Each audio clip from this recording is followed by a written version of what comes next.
Our climate is changing primarily due to the burning of fossil fuels like coal, oil, and gas. Here in Africa, we are already seeing an increase in heat waves, heavy rain, flooding, and drought. Welcome to a new edition of EcoAfrica. On this week's show, we will be looking at ways we can best respond to extreme weather conditions. I'm Chris Alems in Lagos, Nigeria, and I'm being joined by my colleague, Malama Bukonde, who is in Lusaka. Thank you, Chris, and a hello from me too. Now let's take a look at what's coming up on today's show. Cleaning up of canals in Mali to reduce flood damage. Plastic waste collection as a business opportunity for refugees in Uganda. And an early warning system for forest fires in Tunisia. Tunisia, a country that has been battling drought for years. The desperately dry conditions have led an increase in bushfires, which have a devastating impact on the environment. The damage is also financial because farmers in forest areas lose their livelihoods. So, what can be done to protect them against the threat of fire? It looks like a hidden camera for observing wildlife, but it's actually much more sophisticated. Nadir Sahli and his team are hanging up 10 devices with cameras that can detect fires early on. Over 300 hectares of forest are being monitored in Tunisia's northern Ras Jebel area. We're using artificial intelligence as a sensor. It can detect active sources of fire and predict future ones, too. We've built in a function that is similar to the human eye. It continuously monitors the area, and as soon as it detects a source of fire, the system alerts the relevant authorities directly.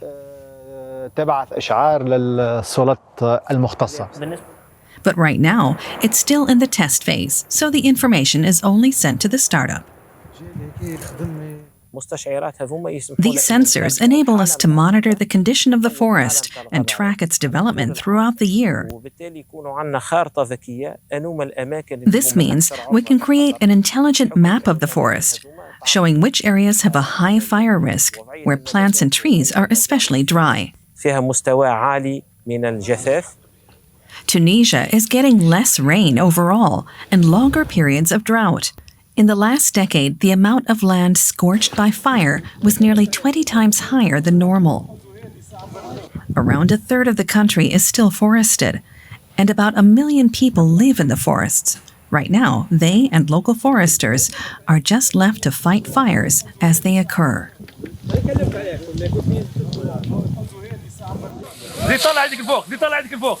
Officials at the Ministry of Agriculture hope the AI fire prediction system could provide more protection in the future, especially as the forests are of major importance to Tunisia. The forest is a real asset for us, both nationally and economically, but also socially and in environmental terms.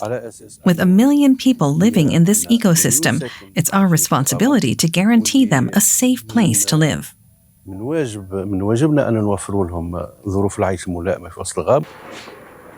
The data from the cameras is analyzed at the startup's office in Bizerta.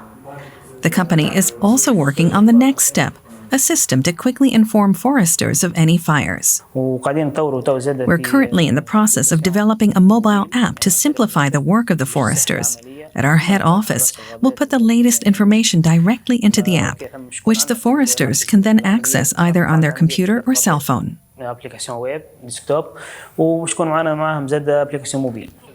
While they work to protect the remaining forest, others are focused on replacing what's been lost. Since 2017, the association Les Amis du Cap has been planting trees in the northern regions of Kef, Zarouane, and Jendouba, where there have been many fires. The volunteers plant carob trees as they are resilient and require little water.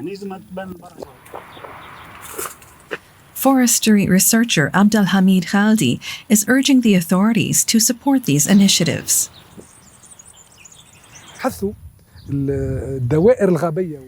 We're encouraging the Forestry Administration to plant more carob trees to reforest these areas. These trees are important for the environment. They're heat resistant and good for the economy too. But right now, the Forestry Department is more focused on the new AI project. It's not just about reacting to fires more quickly, but also identifying potential sources of fire before they start. To do this, it incorporates meteorological data and then calculates which areas are especially at risk. In areas where you have strong winds, we also look at how dry and flammable the conditions are.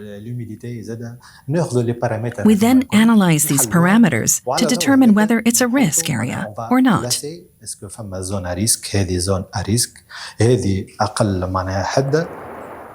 The pilot project with the Forestry Department is still in its infancy. If it's successful, the authorities hope to equip larger forest areas with the AI sensors. This would make the rangers' work easier and protect the forests in the long term.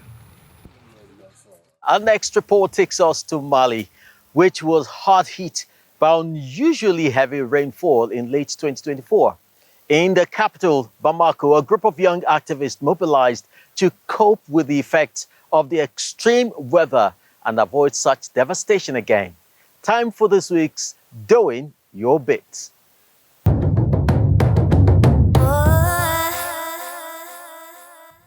It's hot, it stinks, and the task feels almost impossible. For hours on end, these 15 young people have been toiling away to help clean up blocked gutters and drains in Kalabankoro, a district on the outskirts of Bamako, located on the Niger River. The philosophy of NGO, the African Initiative for Integrated Development, is that actions speak louder than words.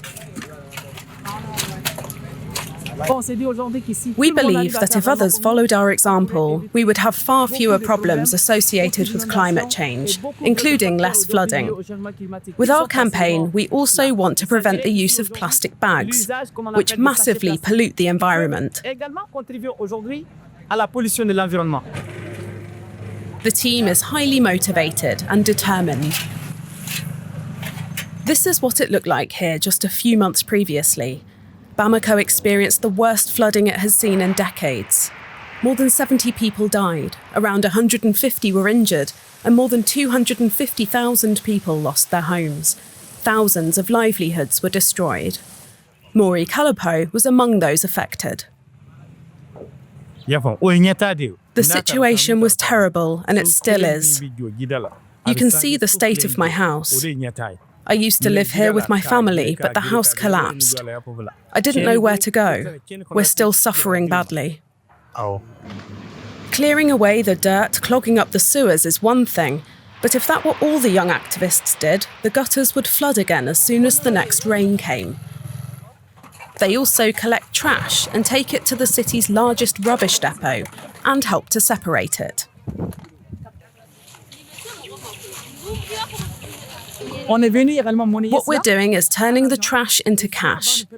We can use it to invest in something for the neighborhood, to give something back to the community. For example, we can buy plants or give the money to a community fund, which we can then use to help tackle problems in the neighborhood. Plastic waste is a huge problem across the continent, and especially in low-income communities. One solution is to see the plastic plague as a source of income.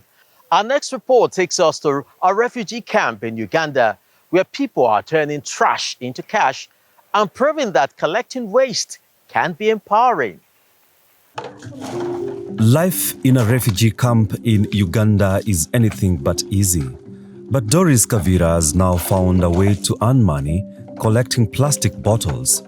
The camp is littered with them, including the small patch of land where she grows her vegetables. She sells the plastic waste to a recycling company. I can make about 24 euros a month. The buyer weighs the plastic bags. If it gets heavy, I get 24 euros. But it has to be heavy. Doris Kavira fled Woto, North Kivu province in Democratic Republic of Congo about 8 years ago. She's one of the about 1.7 million refugees living in Uganda. Most come from neighboring South Sudan, the Democratic Republic of Congo, and Burundi, countries that have suffered under conflict and civil war. As a result, Uganda is home to the largest refugee population in Africa. Meeting their daily needs is a huge challenge. Now, Doris Kavira is starting over in the Chiangwari refugee settlement in western Uganda.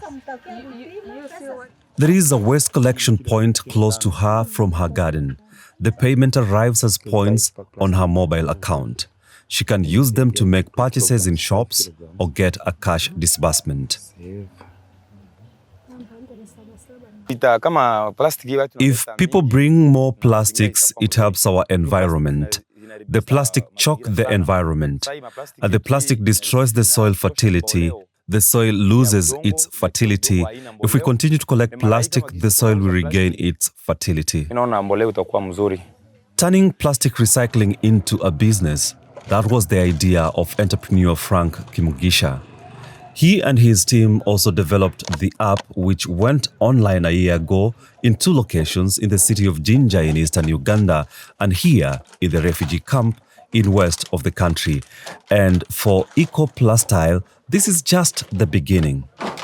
We think it's possible to have at least more than 1 million refugees engage in recycling as a business, earning a small dollar a day from plastic recycling while cleaning the environment. If we can do that, then we are sure that we are hitting the triple bottom line, which is the people, planet, and prosperity. The waste plastic is then brought from the camp to the company's factory near Kampala. This is where the plastic is shredded and melted and then turned into roofing tiles. Last year, the company recycled more than 500,000 kilos worth of plastic bottles. That's a lot for a small company, but it barely makes a dent in the roughly 220,000 tons of plastic waste that's produced every year in the country. So far, the Ugandan government hasn't come up with a plan to reduce plastic use. And there is no national recycling system, to the dismay of environmental experts. In the Ugandan setting, I think it is around less than 3% of the plastics are being recycled. And the rest is being thrown into the environment. As a result, plastic waste is a problem across the country. It's mainly local organizations that are trying to stem the tide. In the Chiangwari refugee camp, the NGO Care International brought EcoPlastile on board to help with the plastic recycling. Word is getting round in the camp, and now more than 1,000 refugees are taking part in the Trash for Cash program. The NGO has also noticed that the program is making a difference. We have at least witnessed up to 13 tons of plastic collected over the period of the last 3 months. That is a lot in terms of the volume. Not only plastic being collected in terms of removing it from the environment, but we are looking out on the return that we have invested for the collectors, for the aggregators, for the plastic recyclers, for those who are picking plastic as a source of income. With the app as an incentive, more plastic waste is now being collected for recycling. Whenever Frank Kimugisha pays a visit to Chiangwari, he is asked to show how the app works. For many refugees here, the ability to earn a small income makes a huge difference. And because it has In this camp, most of us are single mothers. We're no longer with our husbands. They abandoned us with the children. But this business has helped us because we have something to do every morning. Frank Kimugisha and Doris Kavira have both embarked on a new path, and it's paying off. The entrepreneur is now getting in touch with other organizations so that he can launch his program in more refugee camps. We're heading a long way north now to Sweden. Its capital, Stockholm, belongs to a series of islands. So there are waterways everywhere in the city. But canals built in the course of history for the benefits of the population prevented the fish in the water from being able to move freely. Now the city has a new infrastructure feature that is a lot more fish-friendly. Stockholm's transport system now has a route reserved solely for fish. Lots of cities have lanes for bicycles or taxis, but a purpose-built fish tunnel? That could be a first. It's designed to allow weaker swimmers like eel and perch to migrate freely from the Baltic Sea coast to the east of Stockholm and Lake Mälaren in the west. A system of locks in the city centre is being completely overhauled. The old network kept out many fish species, not anymore. Fish that can't jump haven't been able to get through the system. As a result, the fish life in Lake Mälaren was pretty one-sided. But with new fish now being brought in, the biological diversity has increased, so we can ensure the regrowth of these fish stocks. What was not possible for almost 400 years due to the expansion of the lock system is now possible again. Fish species that don't cope well with strong currents can navigate the Norrström River completely stress-free. The tunnel is lit up by day to mimic natural conditions. The fish swim inside, wait a bit, swim a bit further, and then swim out the other side. A camera monitors which species pass by. This otter has been an unexpected visitor, and the tunnel is popular. There's been an incredible amount of fish and an otter that have swum back and forth. We think it's the same otter that keeps returning. Maybe it's like a smorgasbord for the otter, offering delicious fish to eat. Bars protect the fish tunnel from larger hunters like seals. So, Stockholm's aquarium commuters can now navigate the city without major disaster. We're staying in Europe for our next report. If animals could talk, what would they say? And if you could have a chat with any creature in the world, even one that no longer exists, which would it be? I bet I would love to talk to a whale or a cow. Well, a recent exhibition in Cambridge, England, allowed visitors to do exactly just that.